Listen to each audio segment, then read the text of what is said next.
गुरुर्ब्रह्मा गुरुर्विष्णू गुरुर्देव महेश्वरा गुरु साक्षात् परब्रह्म तस्मै श्री गुरुवे नमः। शंकरं शंकराचार्यं केशवं बादरायणं सूत्रभाष्यकृतौ वन्दे भगवन्तौ पुनः पुनः। विचार सागर रहस्य तरंग 5वा हेडिंग 32 ध्यानाचे प्रकार पाठ क्रमांक 63। काल काय विषय झाला आपला? काल काय झालं? लय चिंतन। कसं केलं लय चिंतन? पृथ्वीचं जल, जलाचं अग्नी, काय लय लय हा पुढं अग्नीचा वायूमध्ये, वायूमध्ये हा पुढं वायूचा आकाश, आकाशामध्ये हा आकाशाचा प्रकृती, प्रधान प्रधान, आणि प्रधानाचं माया। प्रधानाचं माया। आपण काल लय चिंतनाचा विचार केला। आता ध्यानाचा प्रकार आहे आज। काय याने काय सांगितलं इथं? कोणत्याही प्रकाराने नेत्राचा आणि चंद्राचा संबंध होताच, चंद्राचं प्रत्यक्ष ज्ञान होतच। त्या अनुभवावरून ज्ञान हे प्रमाण प्रमेय अधीन आहे ज्ञान, पण ध्यान मात्र तसं नाही। ज्ञान हे कसं आहे? प्रमाणाच्या अधीन, प्रमाण प्रमेयाच्या अधीन आहे, पण ध्यान मात्र तसं नाही आहे। काय कारण? शालिग्रामाच्या ठिकाणी विष्णू रूपाने ध्यान करील तर त्याला उत्तम लोक प्राप्त होत। शास्त्रविधीने उपासना विष्णूची चतुर्भुज शंखचक्र पद्मा लक्ष्मी सहित मूर्ती जाणतो। काय कुठं? शालिग्रामाच्या ठिकाणी नेत्र प्रमाणाने शालिग्राम शिला जाणतो आणि ध्यान कोणाचं करतो?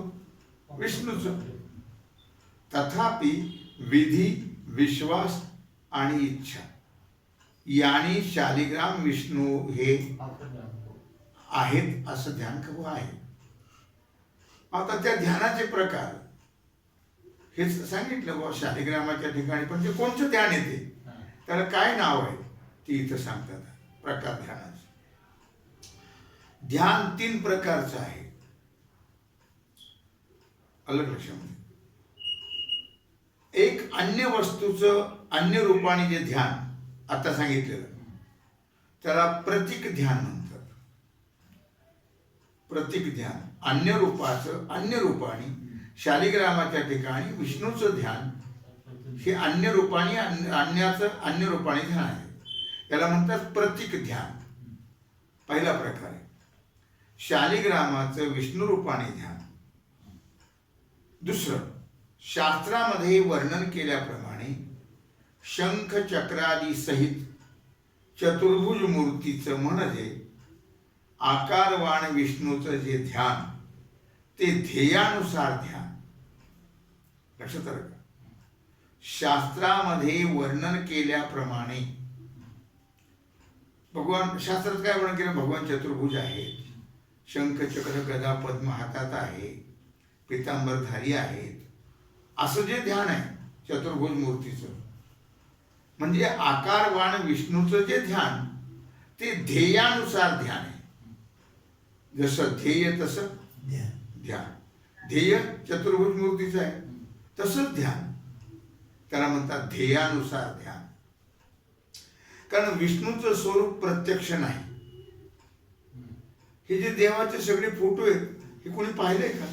नाही, हे प्रत्यक्ष नाही आहे, केवळ शास्त्राप्रमाणे त्यांनी वर्णन केलं। शास्त्रात जसं वर्णन केलेलं आहे तसे त्यांनी फोटो रेखाटले। कोणी काही प्रत्यक्षच पाहिजे का? नाही। मग शास्त्रात केवळ शास्त्रवचनाने त्यांनी जाणले, जसं शास्त्र सांगतंय तशा प्रकारचे त्याने फोटो रेखाटले, चित्र. आणि शास्त्रे तर शंख चक्र आदी सहितच विष्णूचं स्वरूप सांगतात. शास्त्र काय सांगतं? भगवान विष्णूच्या हातात 4 भुजा आहेत, त्यांना शंख आहे, चक्र आहे, गदा आहे, पद्म आहे, हातामध्ये पितांबरधारी आहे, मस्तकावर मुकुट आहे, गळ्यात माळा वनमाळा आहेत वगैरे, असं जे वर्णन करतं शास्त्र, काय त्याला म्हणतात ध्येयानुसार ध्यान. कळलं? विधी, विश्वास आणि इच्छा याच्या वाचून ध्यान होत. विधी शास्त्राने सांगितल्याप्रमाणे. पुन्हा विश्वास पाहिजे. काय पाहिजे? विश्वास. आणि आपली इच्छा पाहिजे. पुन्हा अलग विधी, विश्वास, इच्छा याच्या वाचून ध्यान होत नाही. ही उपासना करावी अशा शास्त्राच्या प्रेरक वचनास विधी म्हणतात. अशा प्रकारे तुम्ही उपासना करा. काय कळलं का? असं जे शास्त्राचं प्रेरणा आहे, शास्त्राची काय आहे? प्रेरणा.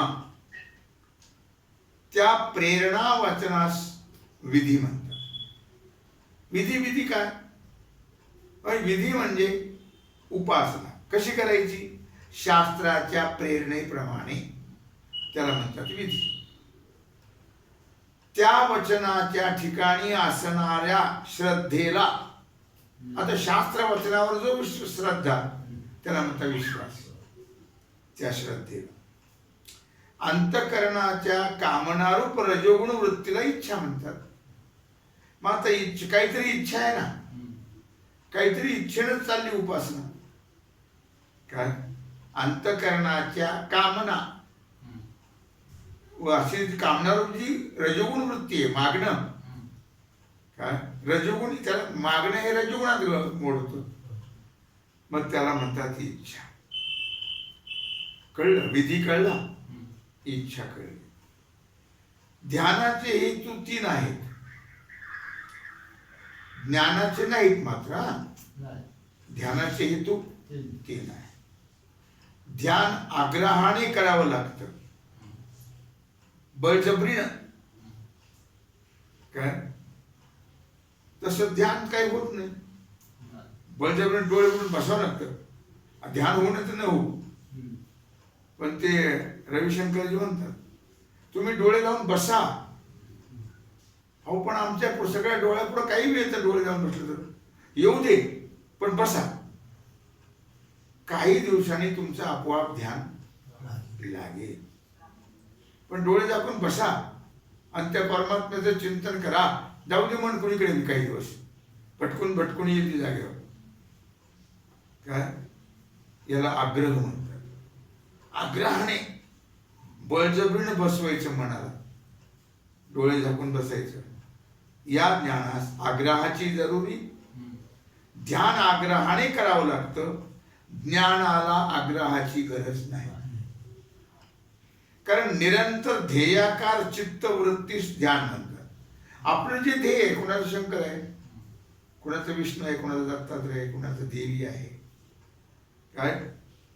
मग त्या ध्येयाकार चित्तवृत्तीस, त्याप्रमाणे आपली चित्तवृत्ती करणं, त्या ध्येयाप्रमाणे, त्याला म्हणतात ध्यान. आलं लक्षामध्ये?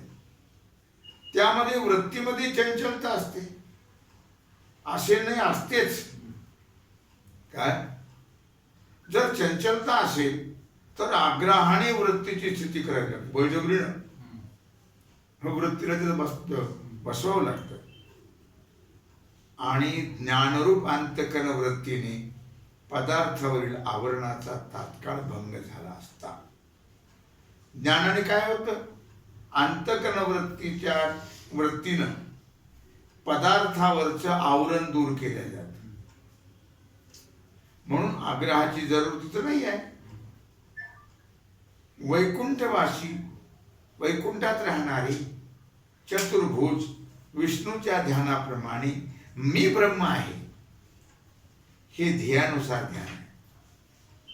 तुम्ही आपण कुठं म्हटलं वैकुंठात भगवान आहे, तो असा आहे, चतुर्भुज आहे, शंख चक्र गदा पद्मधारी आहे, तसं मी ब्रह्म आहे असं ध्येयानुसार ध्यान. आपला आता ध्यान काय करायचं आपलं? मी ब्रह्म आहे, मी ब्रह्म आहे, हे ध्येयानुसार ध्यान आहे. प्रतीक नाही हे, मूर्तीचं किंवा फोटोचं ध्यान नाही. मी ब्रह्म आहे असं ध्येयानुसार ध्यान आहे. परंतु ध्येयानुसार ध्यानात फक्त ध्येयाकार वृत्ती असते. ध्येयानुसार ध्यान जे आहे ना, मग जसं ध्येय असेल, शंकराचं असेल तर मग ते नाग आहे, गळ्यामध्ये गागरे चर्म परिधान केलेलं आहे, जटाधारी आहे, भस्म लावलेलं आहे, हे ध्येय. त्या ध्येयाप्रमाणे तशी वृत्ती होणं लक्षामध्ये.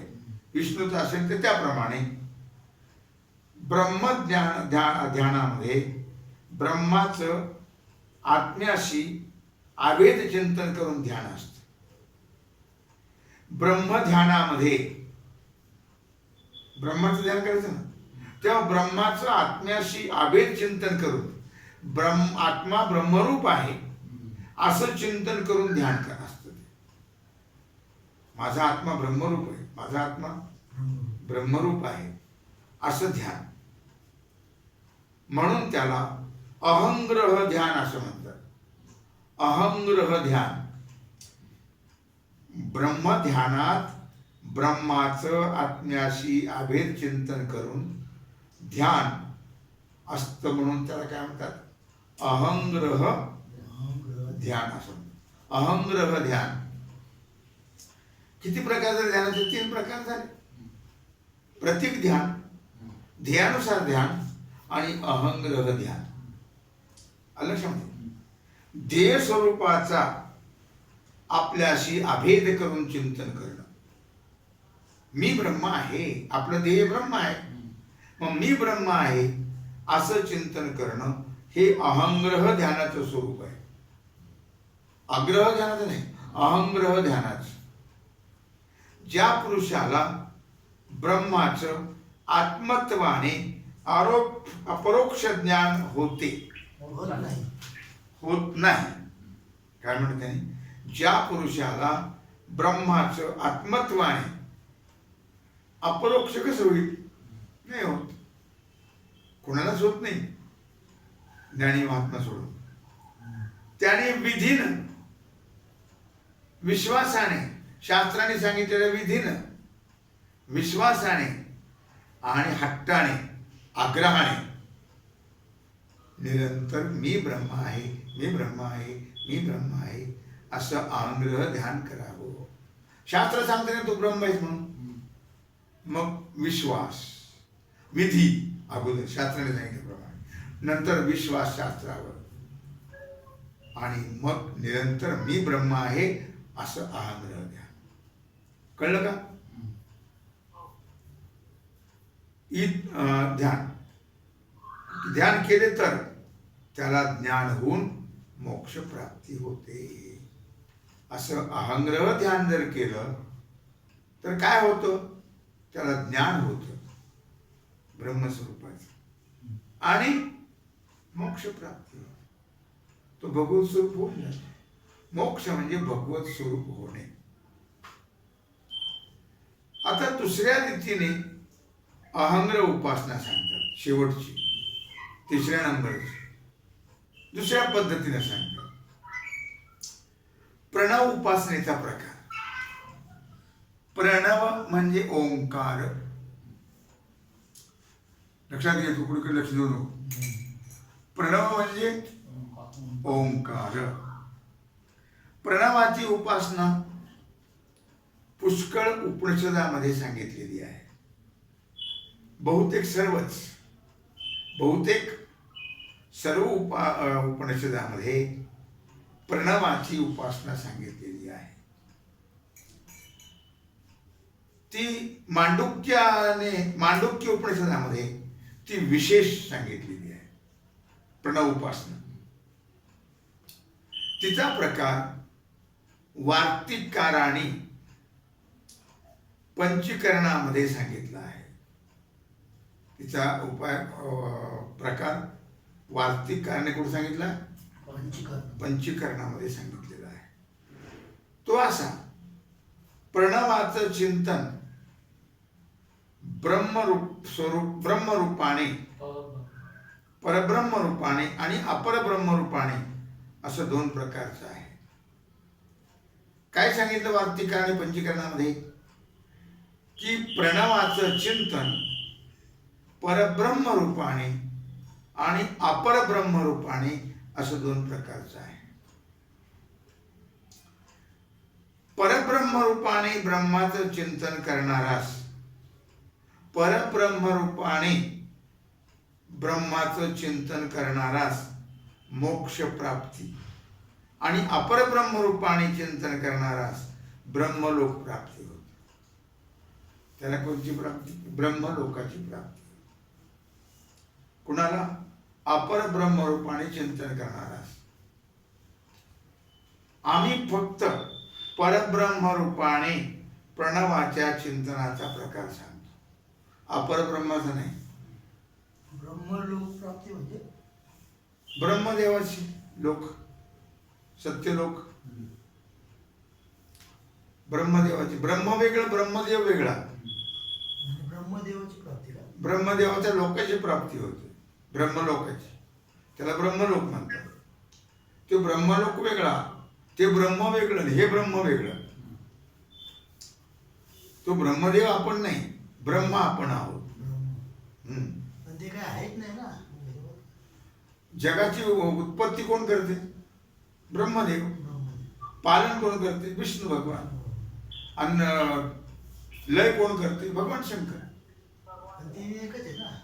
जरी तिन्ही एकच असले तरी नाव कार्य परत ते नाव आहे वेगळे वेगळे. कार्य परत ते नाव आहेत वेगळे वेगळे. असं कसं? कळलं का? भगवंतांनी ते तिन्ही अवतार घेतले रूप, पण नावं वेगळी वेगळी. उत्पत्ती करणारा ब्रह्मदेव, पालन करणारा विष्णू आणि लय करणारा भगवान शंकर. आम्ही फक्त परब्रह्म रूपाने प्रणवाच्या चिंतनाचा प्रकार सांगतो. आम्ही फक्त परब्रह्म रूपाने प्रणवाच्या चिंतनाचा प्रकार सांगतो, अपरब्रह्म रूपाने नाही. कारण ज्याला ब्रह्मलोकाची कामना आहे, लक्षात घ्या, ज्याला ब्रह्मलोकाची इच्छा आहे त्याने अपरब्रह्म रूपाचं चिंतन करावं. कळलं का? कामना प्रतिबंधानेच ज्ञानद्वारा त्याला लगेच आधी इच्छा आहे ना त्याला ब्रह्मलोकाची, मग तो ब्रह्मलोकाला जाईल, मग तिथं ब्रह्मलोक त्याला प्राप्ती होते, मग ब्रह्मदेव त्याला उपदेश करतील आणि मग त्याला मोक्ष मिळेल. कुणाला? ज्याला ब्रह्मलोकाची इच्छा आहे त्याला त्या कामना प्रतिबंधानेच, आता इच्छेचा प्रतिबंध आहे ना मध्ये, त्यामुळे त्याला ज्ञानद्वारा लगेच मोक्ष नाही मिळत. सगुण ब्रह्मचिंतनाने मिळणाऱ्या ब्रह्मलोकाचीच प्राप्ती होते इच्छेप्रमाणे. कळलं का? तिथे ब्रह्मदेवा समान तो भोग भोगतो आणि मग जेव्हा ज्ञान होईल तेव्हा त्याला मोक्ष मिळतो, ब्रह्मलोकाची इच्छा असेल तर. कळलं का? मग तुला ब्रह्मलोकाची प्राप्ती होते. म्हणजे तो जातो ब्रह्मदेवाप्रमाणे भोग भोगतो आणि मग त्याला जेव्हा ज्ञान होईल तेव्हा त्याला मोक्ष मिळतो. आणि ज्याला ब्रह्मलोकाची कामना नसेल त्याला याच लोकी ज्ञान होऊन लगेच मोक्ष मिळतो. याच देही हेची डोळा. ज्याला ब्रह्मलोकाची इच्छा नाही त्याला याच लोकामध्ये ज्ञान होतं आणि मोक्ष मिळतो. याच देहाने याच डोळ्याने आपण मोक्ष पाहू शकतो. या रीतीने सगुण उपासनेचे फल निर्गुण उपासनेच्या अंतर्भूत आहे. सगुण उपासनेचं फल, कारण सगुण निर्गुण एकच आहे. तुझं सगुण म्हणो की निर्गुण रे, सगुण निर्गुण एक गोविंदू रे. सगुण निर्गुण भेद नाही. आलं लक्षामध्ये? कळलं का नाही? सगुण भगवान विष्णू, निर्गुण व्यापक ब्रह्म. मग सगुण म्हणजे आकारवान, सगुण याचा अर्थ आकारवान, आकार गुणवान. आणि निर्गुण म्हणजे गुणरहित, आकाररहित. पण इथं काय दिलं माझं ते काय सगुणचं हे दिलं ना, काय दिलं? ब्रह्मलोक प्राप्ती दिली. हा? सगुण उपासनेचं फल. मग आता आपण कोणती उपासना करतो? सगुणाची करतो का निर्गुणाची? रामकृष्ण हरी म्हणतो का नाही आपण? ध्यान करतो का नाही विठ्ठलाचं? ही सगुण उपासना आहे. त्याचं फल काय आहे? त्याचं फल आहे निर्गुण उपासना प्राप्त होणं, म्हणजे ब्रह्मप्राप्ती होणं. त्याच्या अंतर्भूत आहे ते. सगुणाचं ध्यान, सगुणाची उपासना याने काय होतं? निर्गुण उपासनेचं फल प्राप्त होतं, सगुण म्हणजे ब्रह्माची प्राप्ती होते. थोडक्यात निर्गुण कोणी? ब्रह्म आहे, त्या ब्रह्माची प्राप्ती होते. म्हणून सगुण उपासना निर्गुण उपासनेच्या अधीन आहे, अंतर्भूत आहे. आता निर्गुण उपासनेचा प्रकार सांगतात. आता निर्गुण तुम्ही म्हणले ना सगुण उपासना ही निर्गुणाच्या अंतर्भूत आहे. मग आता निर्गुण उपासना कशी करायची बुवा? निर्गुणाचं नाव नाही, रूप नाही, गुण नाही, आकार नाही, काहीच नाही. काही मग उपासना करायची कशी ते सांग. जगामध्ये ज्या ज्या कार्य आणि कारण म्हणून वस्तू आहेत, कार्य कारण लक्षात घ्या, त्या त्या सर्व ओंकार स्वरूप आहेत. कशा आहेत त्या? ओंकार स्वरूप आहे. म्हणून सर्व ओंकार स्वरूपच आहे. हे सगळं ओंकार स्वरूप आहे असं चिंतन करावं. हे सगळं कसं आहे? ओंकार स्वरूप आहे. कारण सर्व पदार्थात नाम आणि रूप हे दोन भाग आहेत. कळलं का? व्यक्ती असो नाही तर पदार्थ असो, किती भाग आहेत? दोन. कोणते कोणते? नाम आणि रूप. घट नाव आणि आकार रूप, असं चिंतन करावं. त्यामध्ये रूप भाग आपल्या आपल्या नाम भागाहून वेगळा नाही. घट आणि घट नाव वेगळं आहे का? एकच. मनुष्याचं नाव आणि मनुष्य वेगळं आहे का? नाही, एकच आहे. कारण पदार्थाच्या रूपाचं नामानेच ग्रहण किंवा त्याग होतो. तो घट आणि इकडं नावानेच ज्ञान झालं की त्याचं. घट फेकून दे, नावानेच ना. ग्रहण किंवा त्याग कशाने होतो? पदार्थाच्या रूपाचं नामाने. लक्षामध्ये नाम समजल्या वाचून आण. आता काय आण? आण काय? पदार्थाचं जर अशा प्रकारे नाव कळालं तरच आणू शकेल ना. तुम्ही आणा आणा काय म्हणता? नाव सांगा ना काय आणायचं. नाम समजल्या वाचून केवळ पदार्थाच्या आकारापासून व्यवहार सिद्ध होतो का? नाही, नामानेच व्यवहार होतो.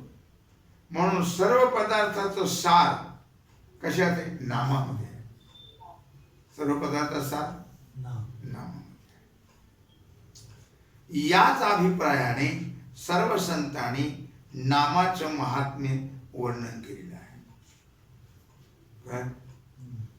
आकाराचा नाश झाला असताही नाम राहतच. म्हणून मरावी परी कीर्ती रूपी उरावी असं म्हणतात ना.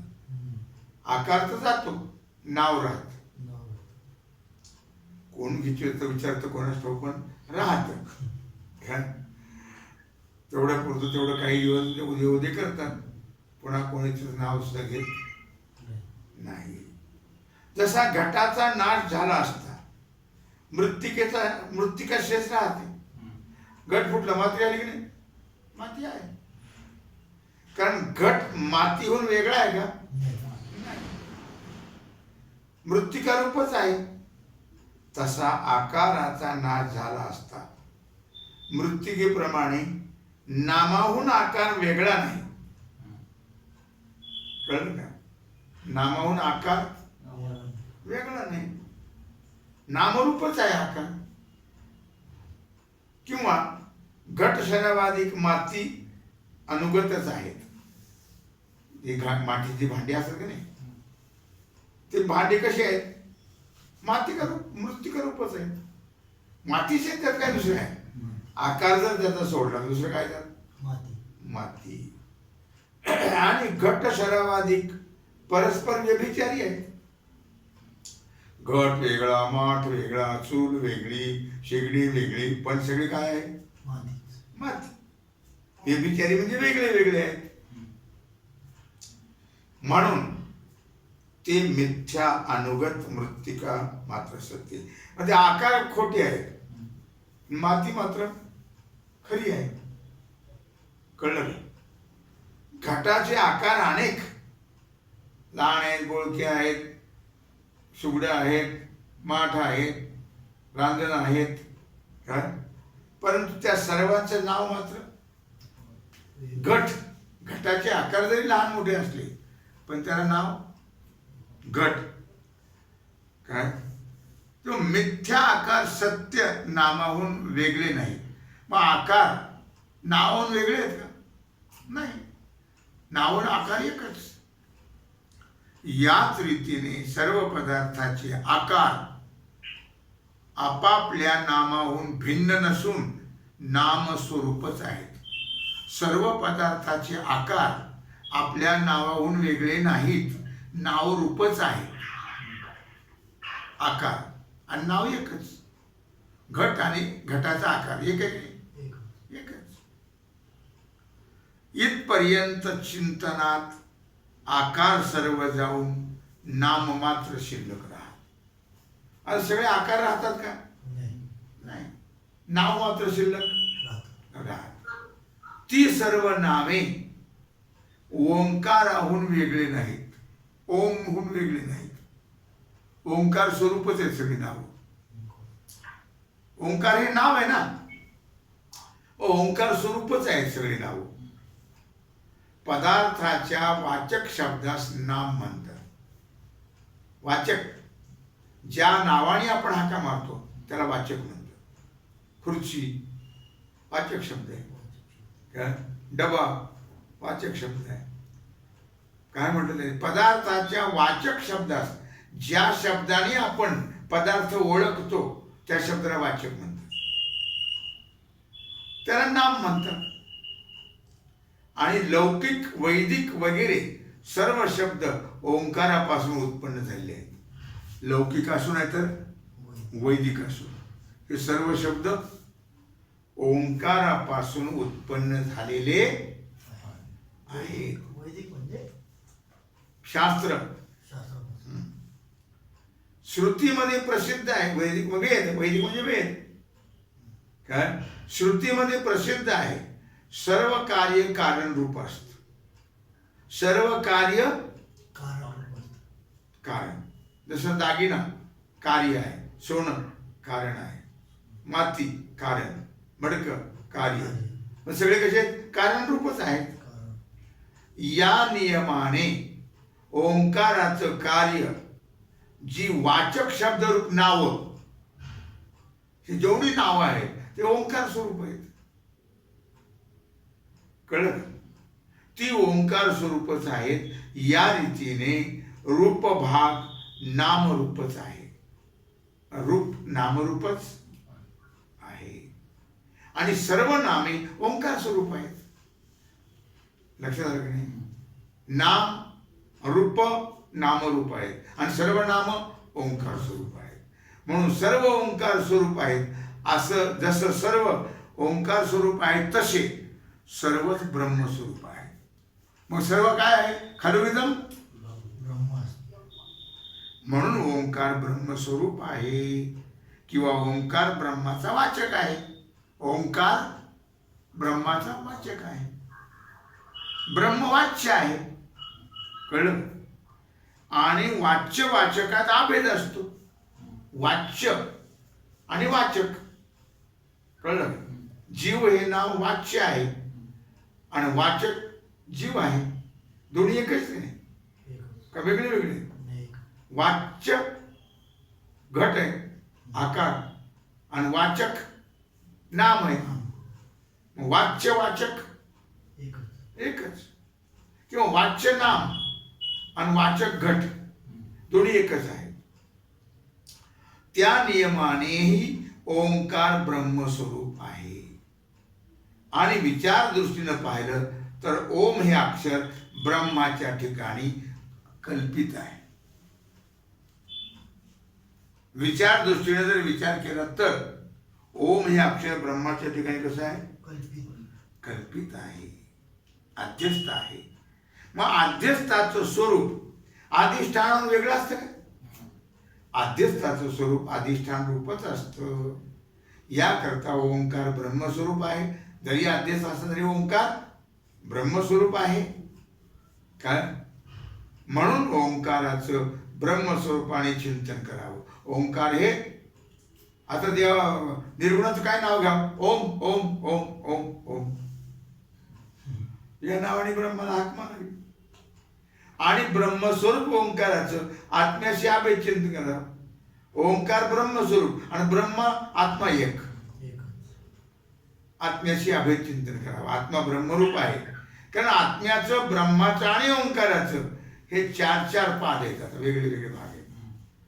ब्रह्माचे 4, ओंकाराचे 4, आत्म्याचे 4, असे 4 4 भाग आहेत. कोणते 4 4 भाग आहेत? त्याचा विचार आणि यांची सेवा भगवत चरणी समर्पित करून राहिलेला जो सेवेचा भाग आहे तो आपण उद्या पाहू.